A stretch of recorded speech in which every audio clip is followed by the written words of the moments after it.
Hello, everyone, and welcome to the second episode of the EdTech Hub Spotlight Series. This episode is titled Who Pays? The Future of EdTech Financing. This series brings together thought leaders, practitioners, and policymakers to dig deep into what's working, what's changing, and what we can all learn from education innovation across Southeast Asia. My name is Nima Jayasinghe, and I'm a researcher at the EdTech Hub. In this episode, we're tackling one of the toughest and most timely questions in EdTech today: how to fund innovation in a world where education budgets are tightening. From shifting donor priorities to emerging private capital, we're seeing major changes in who funds EdTech, how they do it, and why. But what does this mean for inclusivity, innovation, and for learners who risk being left behind? Joining me today are two fantastic guests who bring both global and regional perspectives to the discussion. First, we have Rose Sagun, EdTech specialist at the Asian Development Bank. Rose, thank you so much for being here today. Thank you for having me. I'm really thrilled to be here. And second, we have Sandeep Aneja, managing partner at Kaizenvest. Sandeep, it's such a pleasure to have you here with us. Thank you, Nima. Good to be here, and also good to connect with you again, Rose. Thank you. And with that, let's dive in, shall we? So, Rose, Sandeep, my first big question for you today is a big picture question. How is the global education funding crisis shaping the way EdTech is financed today? Who's stepping up, and who do you think is stepping back? With that, Rose, why don't you kick us off? Sure. That is really the question of the day. We're talking about a global education crisis as well as the funding crisis that are really meeting at an unprecedented time in history, where in terms of development impacts, we're actually still reeling from the losses and the reversals from COVID-19, for example, and also the impacts of climate change and other types of hazards in recent years. So now we really need to be more innovative and more resourceful in how we look at supporting and financing education and specifically EdTech more broadly. So when we're talking about the global funding crisis, we're seeing that the share of total overseas development assistance has decreased in recent years. One report has noted that the share of total ODA allocated specifically to education has decreased from 9.3% before the pandemic to 7.6% right after the pandemic. So this actually reflects a significant shift in donor priorities in how we address urgent issues in education, as well as other related developmental issues such as health. And actually, that's also another topic that's more tangential, but also when we look at education and ed tech, we're actually inevitably touching on other human and social development issues as well, like health, for example, and social development protection. So now that we're seeing this crunch in financing, it is really up to us and the global community and private capital, public sector, as well as multilateral development organizations and civil society to really go hand in hand and really figure out how do we break the silos that have troubled the sector for a long time and really start to look at partnerships, private-public partnerships, blended finance, more innovative financing sources so that we're able to support ed tech, which is such a crucial issue for our time today. Thank you so much, Rose. And speaking of public-private partnerships, Sandeep, I feel like this is the perfect moment to hear from you. Thank you, Nima, and thanks, Rose. What I would start with is a bottom line. And there are two elements to that bottom line. And I'll address the PPP aspect that you just asked, Nima. EdTech financing used to be pretty much 5 years ago, pre-COVID, growth at all costs, grow, grow, grow. That is gone. It's now really based on evidence and really based on exits. from a pure investor perspective. So that occurred because COVID changed the dynamics of EdTech consumption. And post that, EdTech investors started looking at EdTech investing from a different set of lenses. Double that with the pullback of ODA and pullback of capital, which is philanthropic and grant-oriented, and it's never been more difficult. It's a tough situation. So the way we are seeing investments into EdTech stepping up, people who are coming back and saying, we are here, are consistent sector-focused strategic partners and investors. The tourist investors who came in viewing EdTech from a tech-first perspective are generally gone for now because that didn't pan out for them. There were 41 unicorns a few years ago. Guess how many there are right now? 12. Significant reduction, and that's numbers going down further. So a lot of unrealized losses or unreported losses are going to become visible. The sector is still plateauing out for many, many reasons. Yet there are 2 or 3 entities which are still supporting, and those are generally very dedicated to the sector, enterprise buyers. We're seeing a lot more EdTech commitment from enterprise buyers coming together. They were always small investors, so they are still small, but they are growing their commitment to the sector because they can see that there is an opportunity for them to play a more positive role because they understand the role of ed-first and evidence-led investments. A lot of strategics are coming into the sector now, a lot more buying, selling activity happening. Less talked about because it's not as exciting to report EdTech anymore, but it is happening, and we've got data to back that. And there are sort of late-stage backers who are proving that scale models are gathering more capital. So rush to quality.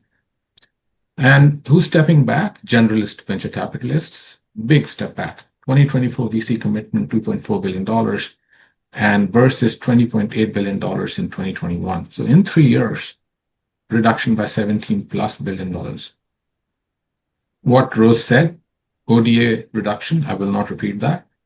So essentially, there is movement of capital that's occurring and more towards quality.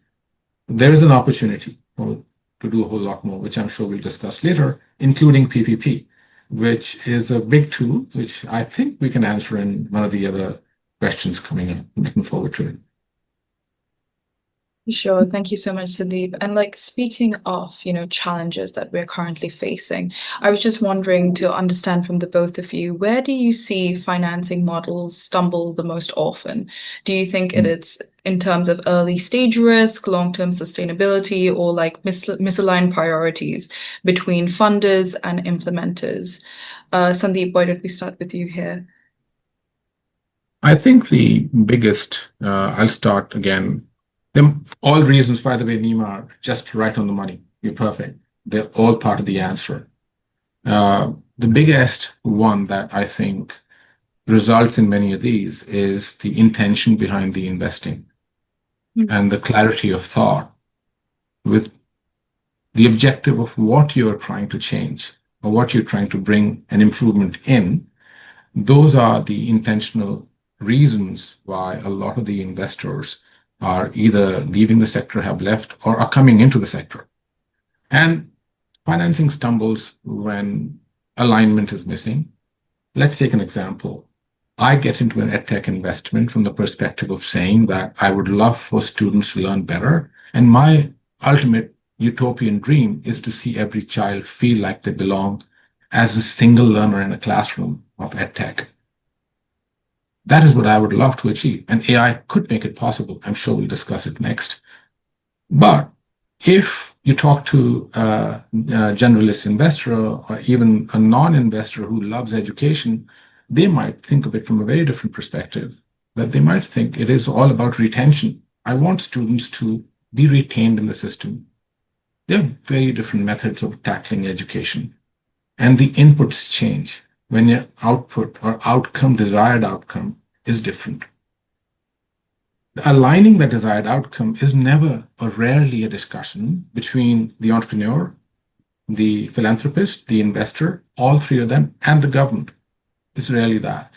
So everybody is trying to achieve a certain different outcome. So alignment, in my opinion, is the biggest reason. An expression of the alignment beyond saying I want to build a unicorn has not been discussed openly. That's number one. Beyond that, of course, early stage risk plays out in any business. So that's not generally unique to EdTech. Cycles are longer. Sales cycles are maybe if you do B2B annual cycles, your customer retention in EdTech is smaller than the retention in a typical K-12 school. But you know those issues going into a solution that you're creating. Long-term sustainability, etc., are also issues. But let me take a pause because I just wanted to focus on one of the most interesting areas for me, and I'm sure there'll be others. Thanks. Thanks, Sandeep. How about you, Rose? Yes, well, first of all, I really appreciate Sandeep's delineation of the investors that came in tech first and education second, and really prioritizing on education first and the tech second. And as a development professional, that is music to my ears to really talk about education forward technologies, right? And that there's a reason why it's ed tech. The ed comes first. And the technology is the enabler and the scaler of that education intervention. And so Sandeep actually said it perfectly, the alignment between the different stakeholders. And I will speak from a developmental perspective and working with the public sector.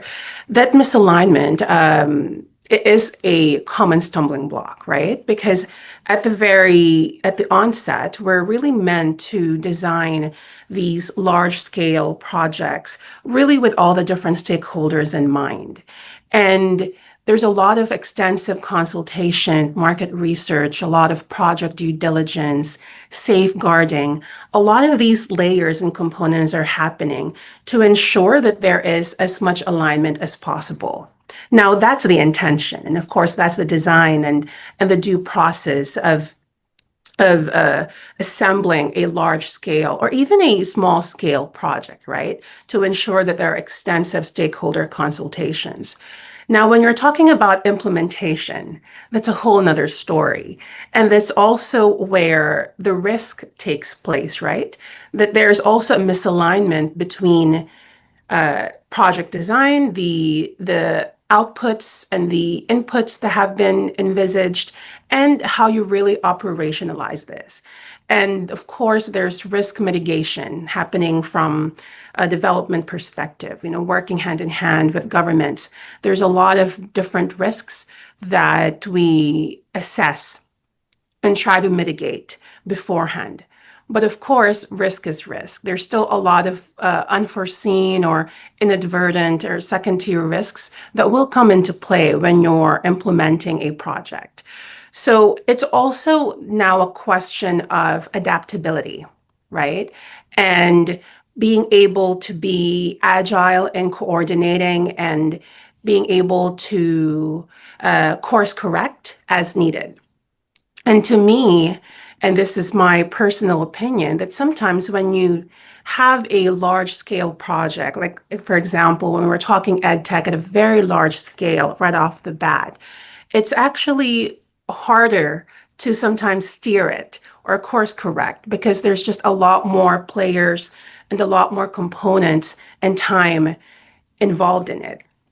So I would actually say that a lot of these smaller scale approaches, piloting approaches, actually de-risk in many ways. And in working with governments, that's also something that can be a lesson forward to then systematically and sequentially scale to bigger and bigger EdTech projects, for example. So I think that while there are a lot of these common stumbling blocks, there are also a lot of ways that we can try to mitigate as much as possible. Sure. Thank you so much, Rose. And like sticking with you, speaking about these aspects of adaptability and course correcting. My next question is around this idea of opportunities and inclusion. So I was just wondering, given the current landscape, what opportunities do you see in terms of how we can go from here? And in terms of inclusion, how do you think we can make sure that financing reaches innovations that serve marginalized learners rather than those that promise quick returns? Yes, inclusion really is at the heart of education, right? That's the whole point. That's the ethos of why we're in education. We're supposed to reach every learner, no learner left behind anywhere in the world. And I think the traditional, or I should say, the preliminary conversations around inclusion several years ago revolved around inclusion as a secondary layer, right, of project design, for example. We think of what works to the mainstream, we think of what works at scale, and then we think of how we could include the most marginalized learners in the process. And I think that was sort of a dialogue that was happening years ago, right? Inclusion as a secondary layer of thought. But now, and I love that you are asking this question, Nima, now inclusion is at the forefront, right? More and more in a lot of these spaces, the dialogue actually goes straight to inclusion. So now we're looking at how do we look at ed tech interventions, for example, that work first for the most marginalized. Because the common sense logic is if it works for those that are most left behind, it can then work for the larger mainstream classes of learners, right? And of course, there are a lot of unique attributes when we're talking about ed tech, and ed tech is such a broad topic, right? But if we look at, for example, assistive tech for learners with special needs, there's a lot of learning and evidence that we can actually take from assistive tech that works for some of the most marginalized learners and bringing it to mainstream classrooms. Because, for example, when they're talking about user interfaces and universal design for learning, these are principles and frameworks that actually can serve these classes of 80, 90 students, right? Because then we're able to actually engage them in more personalized ways. We're actually able to deliver content or deliver teaching to a larger group of students. So to me, this I should say this notion that we think of inclusion as an afterthought is actually no longer applicable. And now we're really looking at how can we learn from these types of interventions and really design forward with them in mind. Sure. And Sandeep, do you have any thoughts on this? Yeah, no, very well said, Rose. The inclusion is at the core of education, and it is possible today. Let me take a historical step back and explain why it is today possible, much more than ever before. If you really examined, the inclusion was always at the heart. It was just hard to do with teachers in a classroom because it meant upgrading the software behind teacher and teaching, increasing the classroom to be more inclusive, unending an infinite classroom, because education, a theoretical true public good, means that the addition of the next person to the class should occur without displacing an existing learner. And that's never really happened in a classroom. 30 people, 50 students, 60 students, adding a 61st student either causes or 50th student causes the teacher to say, no, I can't do this anymore. And imagine that is purely from a normal curve set of learners. That's what the teacher faces. Now, move that world only in the aspect of normal curve of learners to the world of tech. Tech can enable that today. So truly, we could, and theoretically, we should make education much more inclusive using tech. So what does tech do for us? Tech adds all the right adjectives to education: inclusive, affordable, measurable, etc., etc. We should harness that tech layer for those purposes, totally realizing all those objectives. Inclusion is a challenge of will to a great extent, and willing to put the money in the right place. Example again, where during the pandemic, we invested in a company called Finma Education in the Philippines. They had at that time 70,000 learners, and you can imagine what happened. Most of the learners went away from those college cities back to their provinces, because what is the point of paying rent or living in a city where the colleges are really not operational? So how did Finma tackle that? We were not an EdTech company. We immediately became an EdTech company by partnering with the local carriers, Globe and Smart, sending smartphones, the cheapest smartphones we could find at our cost, to all the learners, 70,000 learners. We drop shipped books on motorcycles to the learners wherever they were. We started a Facebook Live program because Facebook Live on these carriers, on those data packets, is free. We could reach them. So we created, within a matter of a couple of months, a social emotional program which would ask the learners, how are you doing? Not just in education, but in general in life. So inclusion at that time came alive through the use of tech. So the way I see it is definitely much more possible today, bringing in the right combination of capital, which enables greater patience, right combination of technologies that enable better measurement, so data can drive towards evidence that promotes the value that capital unlocked, and that should create a flywheel to be able to drive better inclusion. It's just that when an entrepreneur is told that you have to achieve 100% growth at all costs, they do not look at all those objectives. So having the right mindset towards what is important ultimately in the long run is critical towards driving inclusion. I think given technology where it is today and EdTech where it is today, it's definitely mature, and AI has hastened a lot of these developments. So we are seeing with positivity the possibility that we can include learners of different learning abilities, learning preferences, not just abilities. To assume that we can determine their ability is often incorrect. It is almost always about learning preferences. And then much more around other inclusion parameters such as finance, gender, geography, affordability, etc. So those are definitely more measurable today, and outcomes will speak for themselves. Yeah. Sure. Thank you so much, Sandeep. That's really valuable. And I guess mindset is important, but I have to ask also the hot question that everyone's kind of talking about these days in this space, and that has to do with funding. And I guess my next question to both of you today is, what differences or similarities do you see between, let's say, global funding priorities and regional investment approaches that's currently happening in this space? And Sandeep, if we could maybe stick with you on this.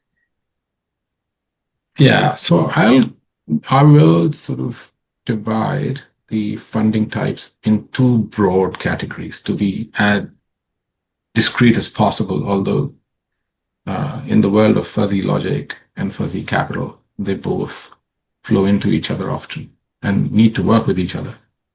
So number one is the philanthropic funders, donation partners, and the entities that enable catalytic capital. The second is entities like us, which are regional and they are impact oriented. There's a third bunch of entities which are much more strategic, but we'll keep them aside because that starts to create too much for a video conversation. Just simplifying that, bunch of the capital instruments that we see being used by entities in the first bucket are grants, concessional finance, and outcome-based payments, whereas a lot of the traditional impact investors are looking at growth capital and clear exit strategies. The themes that we see with the philanthropic partners are generally foundational literacy and numeracy, teachers, gender equity, education in emergencies, etc. And the buckets we see with other investors are K-12 chains, preschools, test preparation, daycare, early childhood development, pure EdTech, mostly blended nowadays, student housing, school finance. The others that are from a measurement perspective, we see a lot of focus on learning outcomes, enrollments, gender parity in the first bucket, and moving towards results-based financing. In the second bucket, we see a lot more around business performance, margins, retention, ROI, environmental, social governance principles, other KPIs. Keep going. I can keep going on and on. But the point of it is risk tolerance is entirely different. Engagement models are different. The strengths we bring to the table are different. What it begs as a question is why not together? Why not learn from each other? And that is the opportunity that's ahead of us. Because both entities work within significant capital constraints and resource constraints, yet there's a lot more focus on innovation that's desired from a scale perspective for an investor like us. And a lot of philanthropic funders seek innovation that is deeply local and deeply effective. They both have lessons to share. So given those differences and similarities, celebrating differences from the perspective of saying, can we align together to say, are we able to drive education investing outcomes first, results focused, with a focus on enabling the best of lessons, best of capital from philanthropic funders and impact investors to bring it all together to solve some of the most difficult challenges, including inclusion. Sure. Thank you. And thanks, Sandeep. And Rose, do you feel the same about this? Similar differences or similarities? Or what kind of trends have you noticed? Yes, Sandeep, hit the nail on the head here, just in terms of the different partnership opportunities that private and public sector can actually leverage on. So from where I sit in terms of a multilateral development perspective, what we have and has traditionally offered is scale, right? We work hand in hand with our developing member countries or our partners in the region to really design, implement projects at scale. And I think that's really where multilateral finance can come in traditionally. And Sandeep was talking about how agile private capital can be. And that's the strength that they have. They can move a lot faster and more nimbly than we typically can, right? Of course, we have other modalities. We have a portfolio of different modalities where we can support countries. We have technical assistance projects that can move a lot faster than, for example, sovereign operations, where we're talking really large scale education projects. And I think there are ways for us to work together more effectively in this regard. And that's why it's also not a coincidence that ADB has recently undergone an organizational shift, which we're calling the new operating model. And this was made effective a couple of years ago. So it's a very recent restructuring. And one key priority here, I should actually point out two key priorities that are relevant to today's conversation.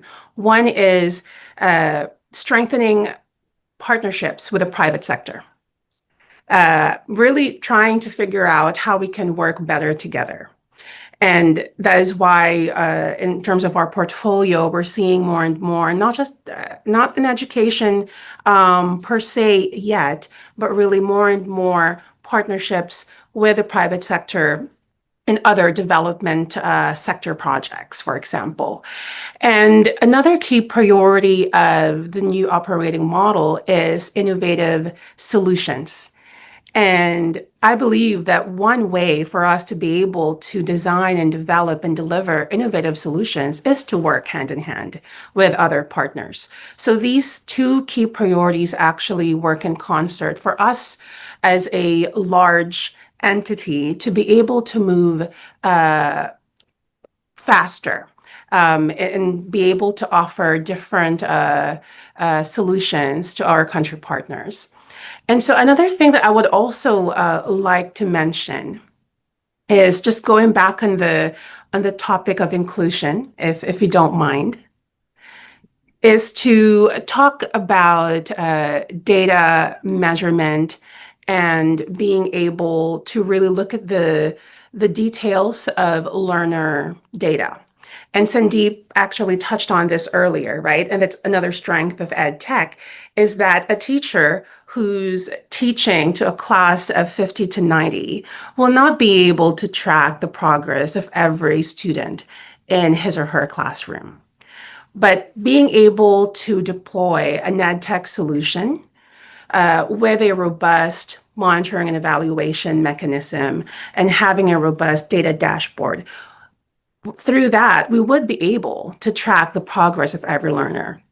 So, of course, as you know, only ed tech can actually support adaptive personalized learning, right? At scale. A human teacher will not be able to do that. And this is where I think we also need to start heading.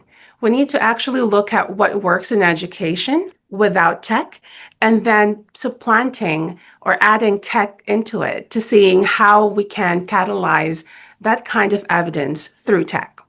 Because there's really a lot of ways that ed tech can move faster than traditional classrooms can without a lot of tech. So I think that's also one way for us to be able to introduce more piloting or sandboxing approaches and really trying to gather as much evidence as we can in the context of countries and local schools, really at that granular level, so that we learn from it quickly and then we can actually course correct quickly as well and be able to design and systematically scale it further in the future. Amazing. Thanks, Rose. And sticking with you because, it's so important that you talk about scalability and talking about how, things are speeding up because of ed tech. I was wondering if you could maybe share with us an example, either globally or regionally, where financing has enabled, design or implementation of ed tech to scale effectively. Sure. And I'm smiling because at scale is a question, right? And we could further discuss what we mean by at scale. And I would say that from where I'm sitting, there's really a lot of promising evidence that we're seeing in our smaller scale pilots and projects. And even in our large scale education projects, there are digital components embedded across the sector, whether it's in data governance or teacher engagement or content development or digitized learning materials or augmenting connectivity. Like I could go on and on. There are so many different digital or ed tech components within a larger scale education project that we can really look at the details and seeing where we're glimpses of promise and success. And out of all of these different projects, one thing remains consistent, that the more that a teacher can transform their pedagogy and how they're teaching, as well as the more that they can actually strengthen their domain-specific knowledge and expertise, the more chances that learning outcomes would occur. And that's with or without tech. But again, as I've mentioned, tech is the catalyst, right? And it can actually get us from point A to point Z more quickly. So having said that, if we look at all the different types of projects and really see, has there been indication that the teacher is learning too? Learning how they teach, and also learning their own expertise, and also being able to personalize to some extent their instructional practices in the classroom. Then we'll likely see learning outcomes. And not just from an engagement point of view, but really looking at how these scores are changing. And so, with that in mind, I think if we keep that at the core of ed tech projects, then we would be able to see more and more successes more quickly. Amazing. Thank you, Rose. And Sandeep, over to you. Are there any examples globally or regionally where financing has enabled design or implementation of EdTech to scale effectively? Anything you could maybe think? Absolutely. I think the core of EdTech, as Rose just mentioned, teachers are at the very center, paradoxically. And a system that has really enabled teaching and teachers to scale their ability, their strengths globally through a B2B model is Khan Academy.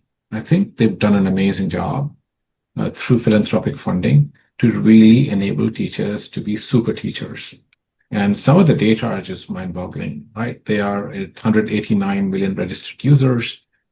They've got, I think they added 20 million users in the last school year, 104 active million sort of learners every year, a significant number of learning minutes across 190 countries. I don't see another product which has scaled so well and brought so much change, which has been documented through the company's own research and through the funders' research as well. So that's been, in my opinion, one of the biggest successes in EdTech.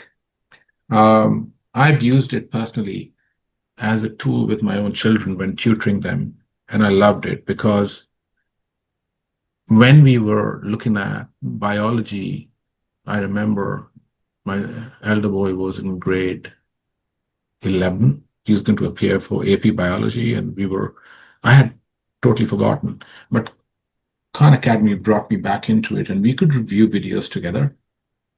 And I could learn with my son through Khan Academy as opposed to teach him through Khan Academy. It was an amazing tool. So as a learner, if you behave like a learner, if a teacher behaves like a learner, Khan Academy provides that opportunity, in my opinion, pedagogically smartly designed. So I think at a very personal level and a general level of a teacher-student interaction, there is a value that it brings to the table that enhances what Rose had referred to as a teacher centricity. So it succeeds. And so far, the company has stayed away from anything but philanthropic capital. Therefore, the intentionality plays out with the intentionality of the founder, and the alignment is perfect. So that story works really well.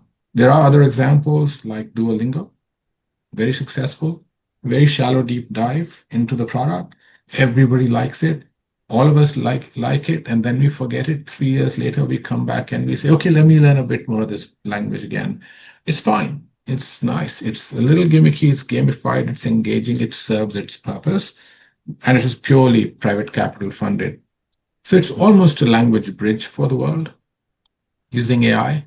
It doesn't have today, in my opinion, I don't know, the measured value in terms of learning outcomes and life improvement, but it has a lot of social value, and it wins on many levels. So those are two very distinct examples of different types of capital enabling different types of successes, but nonetheless well known.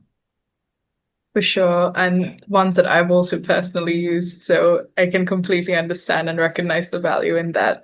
Thank you so much, Sandeep. And Rose, Sandeep, one of the final questions here today. So it's a little bit more looking into the future vision of the space in Southeast Asia. So if you could redesign the financing landscape, what's one model or mechanism you'd love to see for EdTech in Southeast Asia in the next 5 years, and why? Maybe Sandeep, sticking with you here. No, absolutely. Thank you for this interview so far, Nima. One of the biggest enablers at the same time, a headwind and a tailwind, is AI for everybody. We've really not referred much to it, but it is coming at us fast. It's already here, and it can be a strong enabler And at the same time, it's disrupting how we work, how the next generation will work, what skills they will need. And our education systems need a swift turnaround and innovative look. So the role of education investors, policymakers, philanthropists, uh, developmental agencies, and all sorts of private sectors, investors, has to be about bringing equitable access to AI innovations that enable learners to get access to skills which make them livelihood ready, as opposed to job ready. The whole conversation around you learn so that you could theoretically get a job is going to be outdated faster than we think. There are numerous students from top-tier universities around the world in Southeast Asia who are not getting jobs and who are getting interviews after sending 100, 200, 300 resumes out. That was never the ratio we grew up with. It's a tougher time today because AI has changed the efficiency, productivity landscape. Intelligence is much more commoditized. EQ is much more decommoditized, more valuable, but we don't teach that in most of our education systems. And if you take that opportunity set and bring it down to a broader audience, the digital divide is going to get worse unless we look at it very thoughtfully and carefully. That is the fear that AI could create a wider rift. And therein lies the opportunity for some of the largest tech players, largest governmental organizations to come together and use their models, use their capital to redefine policies around the use of AI for skill development right from the very start of learning journey. And that is no longer theory, it's getting enabled in practice as well. We are part of some roundtables, we're part of some think tanks now that are working towards bringing together the best of long-term capital, which has policy impact, best of innovators, which really understand that no longer is it important for them to maximize clicks, but it is really important for them to maximize skills. Therefore, I'm quite hopeful that if we can drive our energies leveraging AI towards creating a system of financing which enables learning for every individual to come back to the point I mentioned, the very first question, creating a classroom of one experience, that'll be amazing. That's my hope. Sure. Thank you so much, Sandeep. And Rose, how about you? If you could redesign one model or mechanism that you'd love to see in Southeast Asia in the next 5 years. I think there are two things that would really be of priority. One is strengthening more results-based financing, right? Whether it's in the private sector impact bonds or with development finance, talking about results-based lending.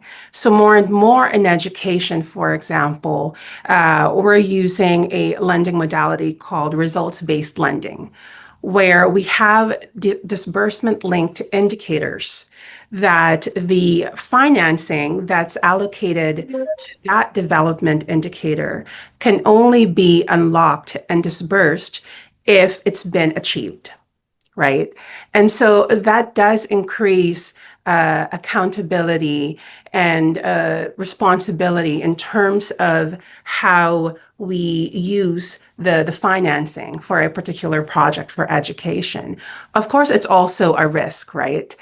Because if it's not achieved, then you run the risk of not being able to obtain the financing allocated to it. But that's also a classic case of putting your money where your mouth is, right? So I think more and more results-based lending approaches really lend themselves well to sectors like education, where there's really a lot of accountability and coordination mechanisms and implementation, risk mitigation. A lot of these factors come into play, and to be able to really focus on results for education is really key.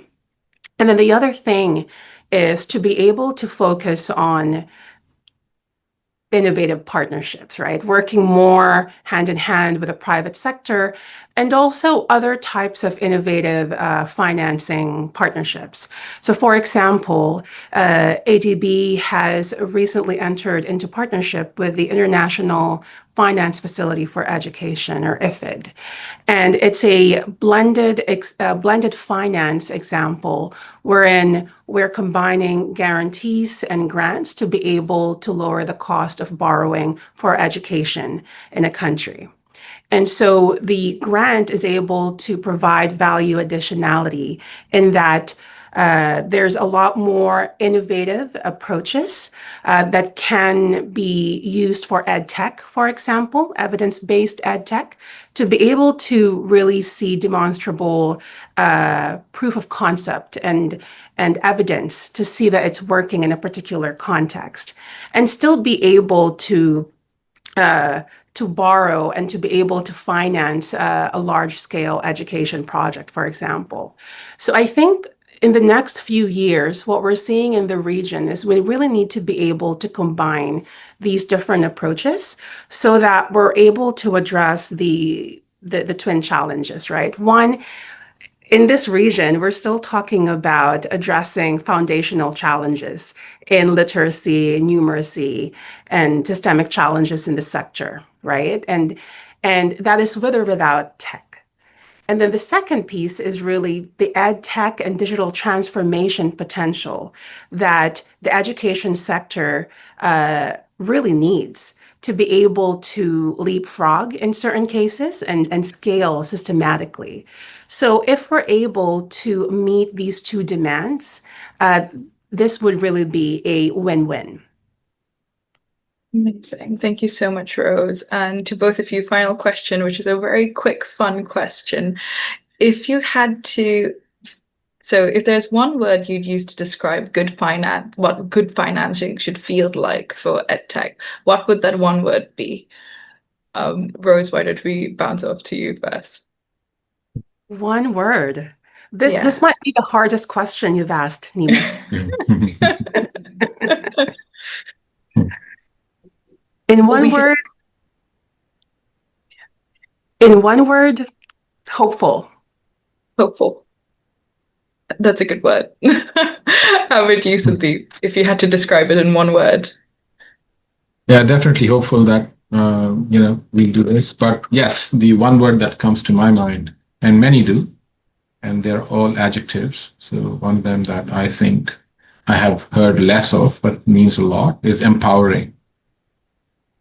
So because it means to me that it should be not extractive, should be less bureaucratic, not speculative. It should empower learners to access opportunity, founders to build sustainably, and investors to see both measurable impact and fair returns. So that's my definition. Thank you. Thank you so much, Rose, and thank you so much, Sandeep. Two very powerful words, if I might say. And with that, thank you so much for your time, and thank you so much for joining us and giving us such valuable and deep insights. This has been the second episode of EdTech Hub Spotlight Series, where we explore the ideas shaping the future of education across Southeast Asia and beyond. To our listeners, we hope you'll join us for the upcoming episodes as we continue to unpack what works, what needs to evolve, and how we can move forwards and towards a more equitable and effective education system together. With that, thank you for listening. We hope to see you soon. Thank you so much. 1, 2.